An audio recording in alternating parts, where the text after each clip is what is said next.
ये जो हमारा मेथड है मीन निकालने का, ये सेकंड मेथड है जिसका नाम है एज्यूम्ड मीन मेथड। ठीक है, अगर आप नाम में ही देखोगे तो आपको क्या लिखा हुआ है, एज्यूम्ड मीन मेथड, मतलब आपको एक मीन जो है वह एज्यूम करना पड़ेगा स्टार्टिंग में। ठीक है, और वो जो आपको मीन लेना है, जो आप मीन चूज़ करोगे वो कहाँ से करोगे, एक्स आई से करोगे। ठीक है, और इसका फॉर्मूला ये होता है। ठीक है, तो फॉर्मूला आपको तभी समझ में आएगा जब आप सारी चीज़ें यहाँ पे हम सारी चीज़ें निकाल लेंगे। ठीक है, इसमें देखोगे आप एफ आई डी आई है, जो आपने पिछला वाला मेथड किया उसके अंदर हम एफ आई और एक्स आई को मल्टीप्लाई करते थे, इसके अंदर एफ आई डी आई को मल्टीप्लाई करना है, फिर उसका सम निकालना है। ठीक है, सो ये डी आई होता क्या है, ए क्या होता है, वो धीरे धीरे करके आपको समझ में आ जाएगा। ठीक है, सबसे पहले हम क्या करते हैं, सबसे पहले हमें निकालते हैं एक्स आई। देखो आपको ये इंटरवल्स गिवन है और एक फ्रीक्वेंसी गिवन है, जैसे ये रहा आपका फ्रीक्वेंसी। ठीक है, तो अब एक्स आई तो हमें निकालना पड़ेगा, तो मैंने आपको सिखाया था कि एक्स आई निकालने के लिए आप क्या करते हो, इंटरवल की लोअर लिमिट प्लस इंटरवल की upper limit and divide by 2। सो अगर मैं 10 और 25 को ऐड करता हूँ और 2 से डिवाइड करता हूँ, सो कितना आएगा, आएगा 17.5। 25 और 40 को अगर मैं सम करता हूँ सो आएगा 65। 25 और 40 का अगर आप सम करते हो तो आएगा 65, और 65 का अगर आप हाफ करते हो सो आएगा 32.5।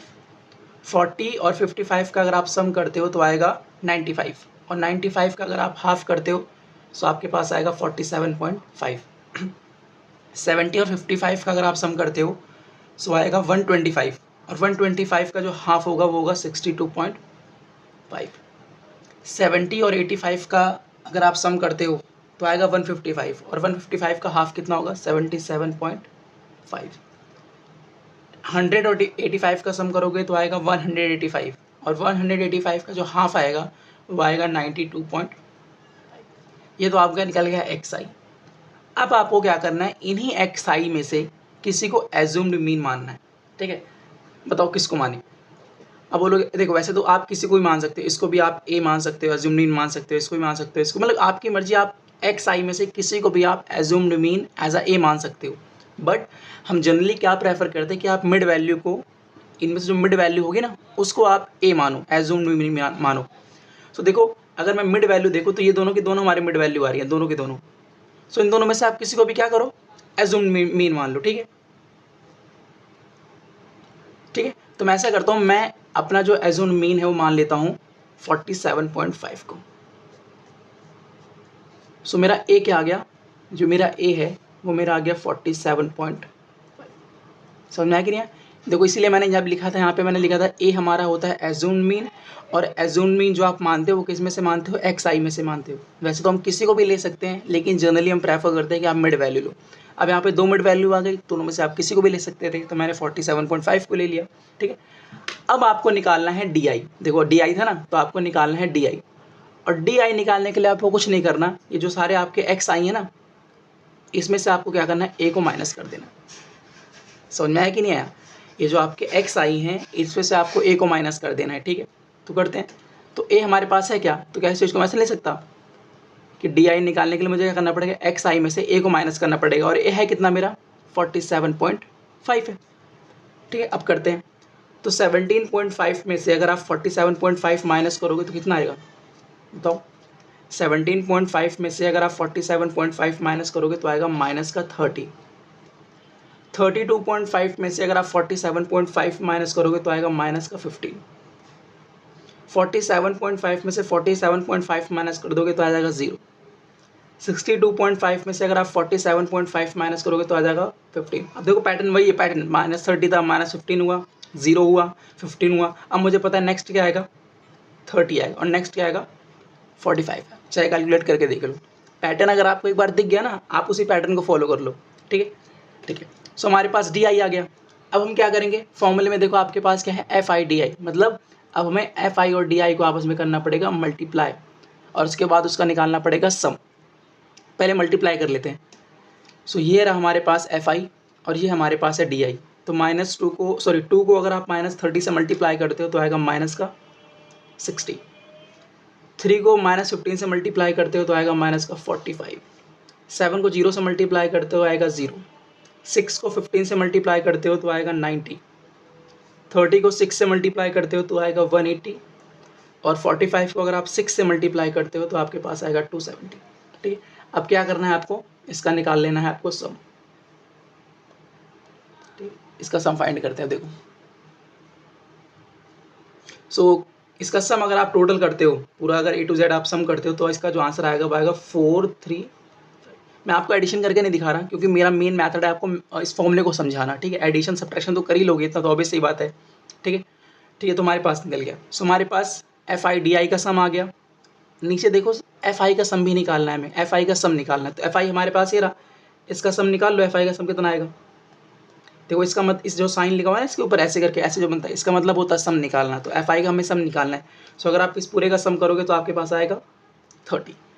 तो अब मेरे पास फॉर्मूले में पुट करने के लिए जो चाहिए, मेरे पास सारी चीज़ें, मेरे पास FI/DI का सम है, मेरे पास FI का सम है, मेरे पास A है, सारी वैल्यूज उसके अंदर पुट करो और अपना मीन निकालो। देखो सो मीन निकालते हैं।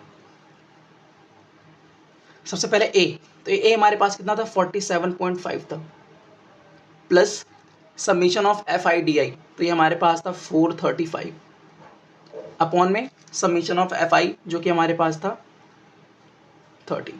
ठीक है,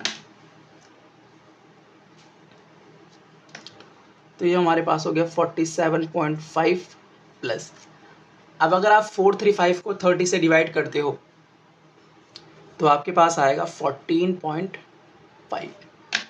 और अगर आप इन दोनों को ऐड ऑन करते हो तो आपके पास आएगा 60।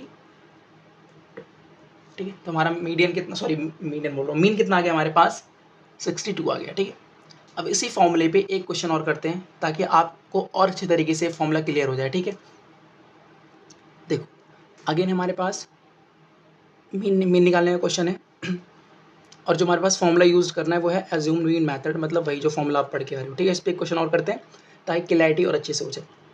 ठीक है, सबसे पहले हमें निकालना पड़ेगा XI। ये हमारे पास क्या है, हमारे पास FI है। ठीक, सबसे पहले हम निकालते हैं XI निकालने के लिए मैंने आपको क्या बताया था, इंटरवल की लोअर लिमिट प्लस इंटरवल की अपर लिमिट और डिवाइड बाय 2। सो 25 प्लस 15 करोगे तो कितना आएगा 40, और 40 का हाफ कितना आएगा 20। 35 और 25 का सम करोगे आएगा 60, और 60 का हाफ करोगे तो आएगा 30। अब देखो पैटर्न नज़र आ गया मुझे, 20 30, तो नेक्स्ट कितना आएगा 40 आएगा, 50 आएगा, 60 आएगा, 70 आएगा, 80 आएगा। ठीक है, अब हम क्या करते हैं, ये जो हमारे पास XI आए हैं इनमें से आपको किसी एक XI को मानना पड़ता है एज्यूम्ड मीन। फिर वही बात, इनमें से आप किसी को भी एज्यूम्ड मीन मान सकते हो, लेकिन हम जनरली प्रेफर करते हैं कि मिड वैल्यू आप लो। सो इसकी मिड वैल्यू क्या आएगी बताओ, इसमें मिड वैल्यू आएगी 50, इसमें आपकी मिड वैल्यू आएगी 50। सो आप A मान लो 50, तो A हमारे पास क्या आ गया, हमारा एज्यूम्ड मीन आ गया हमारे पास 50। अब हम क्या करेंगे, अब हम निकालेंगे DI, और DI निकालने के लिए हम क्या करते हैं, XI में से A को माइनस कर देते हैं, A मतलब हमारा 50। ठीक है, DI निकालने के लिए आप क्या करते हो, XI में से A को माइनस करते हो। ठीक है, अब निकालते हैं। सो अगर मैं 20 में से 50 को माइनस करता हूँ, 20 में से 50 को माइनस करता हूँ तो माइनस कितना आएगा, माइनस का 30 आएगा। 30 में से अगर 50 को माइनस करता हूँ तो माइनस का 20 आएगा। 40 में से अगर 50 को माइनस करता हूँ माइनस का 10 आएगा, देन 0 आएगा, देन 10 20 और यहाँ जाएगा 30। ठीक है, अब हम क्या निकालते हैं, अब हम निकालते हैं FI/DI। फॉर्मूले में देखो ना FI/DI निकालते हैं। सो -30 को अगर 6 से मल्टीप्लाई करता हूँ सो आएगा माइनस का 180। -20 को अगर 11 से मल्टीप्लाई करता हूँ तो कितना आएगा, माइनस का 220। 7 को -10 से मल्टीप्लाई करता हूँ तो आएगा माइनस का 70। 4 को 0 से मल्टीप्लाई करूँगा 0, 4 को 10 से मल्टीप्लाई करूँगा 40, 2 को 20 से मल्टीप्लाई करूँगा 40, और 1 को 30 से मल्टीप्लाई करूँगा 30। ठीक है, अब हम क्या करते हैं, FI/DI का निकालेंगे सम, FI/DI का निकालेंगे सम। ठीक है, इसका सम निकालते हैं। तो अगर आप इसका सम निकालते हो तो आपके पास जो फाइनल आंसर आएगा FI/DI का, इसका सम जो आएगा वो आएगा माइनस का 360। ठीक है, और FI का सम कितना आएगा, क्योंकि आपको फॉर्मूले में देखो FI का सम भी चाहिए यहाँ पे देखो, सो आपको FI का सम भी निकालना पड़ेगा। और ये कितना आएगा, 11 और 6 17, 17 और 24 28 30 35, तो ये आपके पास आ गया 35। 5। बस अब करना क्या है, सारी वैल्यूज फॉर्मूले में रख दो, आपका मीन आ जाएगा। सो मीन का फॉर्मूला कितना था हमारे पास, ए प्लस, तो ए हमारे पास कितना है, ए हमने माना था 50 को, अपना एज्यूम्ड मीन ना 50 था, plus summation of F I D I का सम कितना आया था हमारे पास, माइनस का 360 अपॉन में समीशन ऑफ एफ आई हमारे पास कितना है 35। सो एक्स बार कितना हो गया, मीन कितना हो गया, माइनस का 360 डिवाइड बाय 35। अब चाहो तो इसको आप 5 से कट कर सकते हो, 5 से कट करोगे कितना आएगा, 5 7 35, 5 2 10, 5 7 35। तो ये आ गया हमारे पास 50 माइनस 72 अपॉन में 7। ठीक है, अब अगर इसको आप डिवाइड करते हो तो आपका फाइनल जो मीन का आंसर आएगा वो आएगा, तो ये आपका आ जाएगा 10.29। ठीक है, और अगर 50 में से आप 10.29 माइनस करोगे तो आपका आंसर आएगा फाइनल, वो आंसर आएगा 39.7। तो ये आपका आ गया मीन। ठीक, सो हमने जो मीन निकालने का सेकंड मेथड था एज्यूम्ड मीन मेथड, उससे भी मैंने 2 क्वेश्चंस कर लिए। Now we are going to move on third method, that is step deviation method. ठीक है, उसके अंदर भी लगभग सारे काम यही करने पड़ते हैं, बस एक काम बढ़ जाता है, वो करना पड़ेगा, बाकी सब कुछ यही करना है आपको। उसमें भी मीन को भी मानना पड़ेगा, उसमें भी एज्यूम्ड मीन का कॉन्सेप्ट है। ठीक है, तो थर्ड मेथड करते हैं।